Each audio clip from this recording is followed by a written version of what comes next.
So hello, Penny, a big warm welcome to our virtual wisdom space.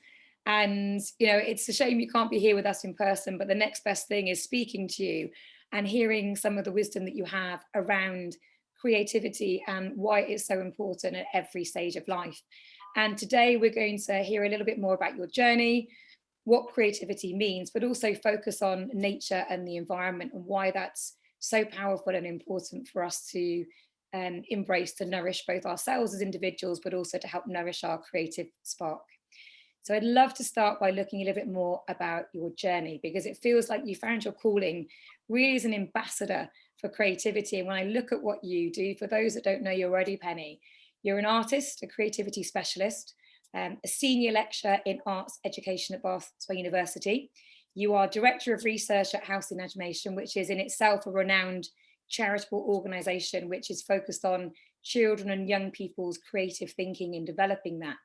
And you've got some amazing signature projects, including Forest, the Imagination, and School Without Walls. So I'd love to go kind of back to the beginning and find out what really inspired you in the first place to work in this space. So thank you for inviting me, and I'm really sorry they can't be there in person. Yes, so my journey started, I trained in fine art and education, and for the first several years, probably 9 or 10 years, I was a primary teacher and an advisory teacher for the arts. So I would specialise in children who were less engaged and re-engage them through the arts. I took up to Glasgow to work for a while, and then I was in London for about 10 years. I taught at the Institute of Education and Goldsmiths, and I worked at Tate Modern before it opened for 2 years, which was an amazing experience, and set up what's still going, I think, the Artist Teacher Scheme. So teachers who are artists to get back into their own creative practice rather than just being a teacher. So I think it's really important. And I'm a great believer in everybody being an artist. We all have that innate ability to be an artist, to be creative in every aspect of our lives. So I left London in 2000. It was just when Tate Modern was opening. I'm still an associate of Tate Exchange. And I came back and set up what is now our 21-year-old charity. So House of Imagination was an invitation for children and young people to be immersed in these environments of encounter, to ask those big philosophical questions together, especially around contemporary art practice, but about life. And our patron was Sir Ken Robinson for 20 years. I was lucky to work with Ken all the time through my career in London, all the way through the 90s, part of All Our Futures. And then he became our patron for, 21 years before he died. And, 20 years, it was a tragic loss, but we are working very closely with his daughter, Kate. And I recommend, actually, it's on my desk, I recommend their new book together, which is called Imagine If, Creating a Future for Us All. So yes, I came back to Bath, set up charity, and then I got a job at the university in 2007 as senior arts lecturer, and then I'm now a reader and a research fellow. So with my reader's job, I'm a reader in creative teaching and learning. With my research fellow's job, they dovetail beautifully. I set up these experimental sites of learning and then research them alongside local schools and their communities. So you may have heard of Forest of Imagination and School Without Walls. So although we're a small charity, we have a big heart and a big reach, and we work now internationally with organisations like Reggio Children in Italy. We've got a project with University in Montreal, Concordia University. We've got a project in India working with children who are living in informal settlements, and another project across Europe looking at the space between children, art and artists. So yes, I mean, the partnership with the university is really important to me in that context. But I suppose what I should have said was just, every day I get up as an artist and try and manifest that sense of making creativity visible in the world. And can you remember what originally inspired you to kind of feel that artist within you? Is there any particular moment, or has it just always been there for you, Penny?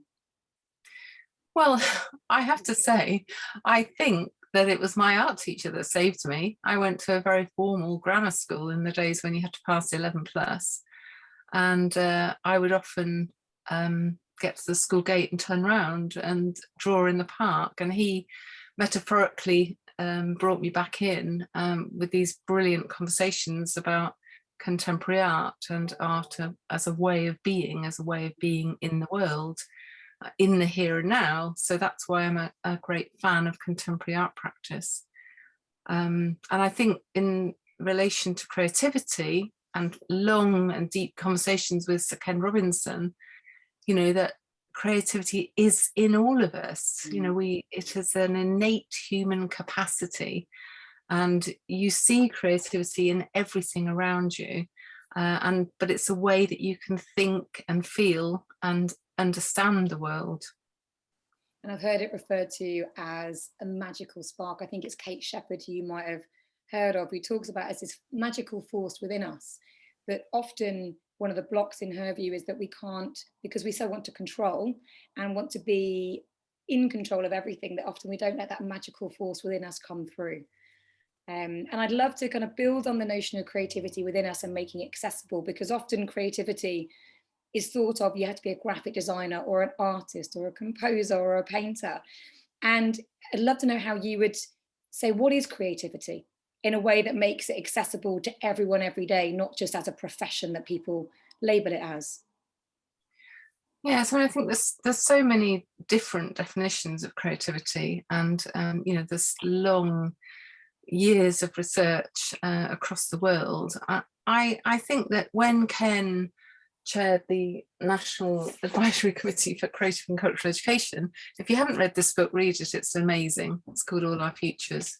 And he distills a definition. I probably won't quote it correctly now, but it's about something that's original and something of value. But the originality can just be from yourself, the original idea that's coming out of your own thinking and feeling. In our School of Art, School of Design, we talk about thinking through making, that we're thinking creatively and manifesting the imagination through creative practice. So I think that's really important as well. But I don't think we should get hung up on definitions. I think, creativity is a slippery concept, but actually once it's made visible, we use that phrase a lot, making learning visible, making creativity visible, when it's palpable, when you see it, when you get it, when you're in it, you're part of it. And you're expressing your ideas in so many different ways, different modalities. So your children manifest this beautifully. They move easily between being able to dance and sing and act and draw and paint and play and so on. And I think that that's a lovely, lovely quote from Reggio Emilia in Italy, which really was quite transformational in our setting up the charity, going over to Italy, well, now for 21 years, a lovely partnership. They talk about Loris Malaguzzi, one of the founders. He set up the preschools in Italy in response to the fascist regime, and he wanted everybody to have a voice. He wanted children to ask those good questions and to be curious. And he said that, once children see themselves as authors and inventors, then their interests and motivations explode. And I think for me, that's a kind of contract for a best kind of learning situation, where you're inviting children into these encounters where they're following their fascinations. That's the strapline of our charity. And one example of the living tree in the Forest of Imagination, where it is a living classroom. It's a beautiful space, a beautiful environment that is all about nature and creativity and our collective imagination. So I'll share the film with you, but once children are in that space, they see themselves as stewards of the environment, looking after and taking care and expressing their ideas and creativity through different means. So that the expression from Reggio Emilia is the 100 languages of expression, not just in visual terms, but in many different modalities. That's a beautiful way. And it reminds me of my daughter as you speak, Penny, because she's invented the mission keepers in her head. and Ah, her mission is to save the planet. And she has her mission keeper identity now, and she goes off, and the mission keeper's now a book, and she's dancing to it, and that's okay. It just reminds me of that and allowing it to explode. And she came home really upset one day because there were no plants at school. They've got a forest school, which is brilliant, but she said, where are the plants in the classroom? Because we've got lots of plants in the house. And you realize that innate connection that children have. And I love the idea of having a living classroom, which links onto the question around nature, because it feels like a real theme through all the work you do is how nature connects to vitality and creativity. And I wonder if you could explore why nature in particular is so powerful, and how that could be brought into all of our lives a little more. well, I think especially in response to the ecological emergency, I mean, not least the war and the pandemic, I think we do need to find those imaginative solutions. And I think our connectedness to nature is so important. It improves our well-being, our mental health, our creativity, our imagination. But I think also that we are nature, we are part of nature, you know, we are the forest. And so once children especially see themselves as part of that process, then they can take care and take responsibility. Mm. So I think that the whole, you know, whether you're framing this in relation to the sustainable development goals or ecological education, or bringing in, for me, it's about those habits of mind where we can take more hopeful action. You know, we can be curious and caring and compassionate and creative, all the C's, but in attending to the climate emergency, we can think about what we might do differently in our daily actions to make a difference, not just in our families and our local communities, but also to try and save the planet. And I think that's really, for me, where wisdom and creativity come together. As a great, one of the definitions of wisdom is by Sternberg. You may have heard of the researcher. And he says that wisdom is creativity and intelligence applied for common good, moderated by moral value. And that's a great example of creativity for the common good. And I'm not sure, say, to make creativity so powerful, if you add on wisdom, then it feels like the most powerful combination along with intelligence. My colleagues, in fact, they were my external examiners for my PhD. They talk about wise and humanizing creativity. I think that's really beautiful as well. So Kerry Chappell and Teresa Kremin. I mean, my PhD was on self-directed inquiry, specifically in the visual arts, but I distilled a kind of repertoire of pedagogical characteristics, so ways of teaching and learning, to then really focus in on the role of the adult. So whether a parent or a carer, a teacher or a teaching assistant, an educator, researcher, artist, cultural professional, whatever the role of the adult, but essentially to be playful alongside the child and to respect the children's ideas, trusting in the children's ideas, so that you're inviting that sense of inquiry and being a companion in the children's learning, so that they can then explore their own thoughts and ideas and feelings in many different ways. And have you published that as a book or something that's accessible to people? Because it feels like a lot of people listening would love to see that, or perhaps that's part of Forest the Imagination. That's how they get involved. Well, yes, please get involved in the Forest of Imagination. We open on the 17th of June at the Egg Theatre this year. We're still fundraising for it, so all ideas welcome on that one. My book is coming out this year. It's called Children Are Artists. I have a contract with Routledge. So if people are interested in our publications, they're on, you can send a link to the University Research Space. Our first book was called Researching Children, Researching the World, which was all about the processes, the philosophical processes, a philosophy of 5 by 5, and now it's called House for Imagination. Initially we were called 5 by 5 because we were 5 artists, 5 schools, 5 galleries, and then we extended to all art forms, and we now work with 0 to 25, and we're not just working with schools, we're working with kind of formal and informal learning. So yes, so my second book is about to come out, which is called Teaching Art Creatively, and it's part of Teresa Kremin's series. And then this book will be out this summer. So yeah, children are artists. The title's too long. I don't think they're going to put the whole thing on the cover because this is the monograph, Oh but my it's the goodness. role of adults in supporting children's learning identity as artists. So, but Oh, I hid an exhibition in it as well. So there is that to share. lovely. Well, I'll include that all in the follow-up. So maybe when it comes to pre-order on Amazon, you can let us know, and Penny will pop that out in the show notes. So maybe we can kind of look at forest imagination a bit more depth. We've mentioned it. For people who aren't from the area, they may not be familiar with forests, and it's a really powerful initiative you run. So I wonder if you could explain a little bit more about what this is and why it's so transformative, because you describe it as a showcase for the creativity of the city of Bath, which feels like every city, every town needs a forest imagination. So could you share a little bit more? You've got a sixth sense, Michelle, because we were just talking about that this morning with the RSA. Andrew Grant, who is the co-founder of Forests of Imagination, he is famous for designing the super trees in Singapore, Gardens by the Bay. So I met Andrew probably about 12 years ago now, and we've worked together on Forests of Imagination for 10 years. And I think it's a forever project, to be honest, as long as we can raise enough money to keep it going, because we made a promise at the beginning that it would be free and it would be for everyone. So we do rely on trusts and foundations and Arts Council and so on. But yes, any local interest, welcome. But Andrew's a creative genius.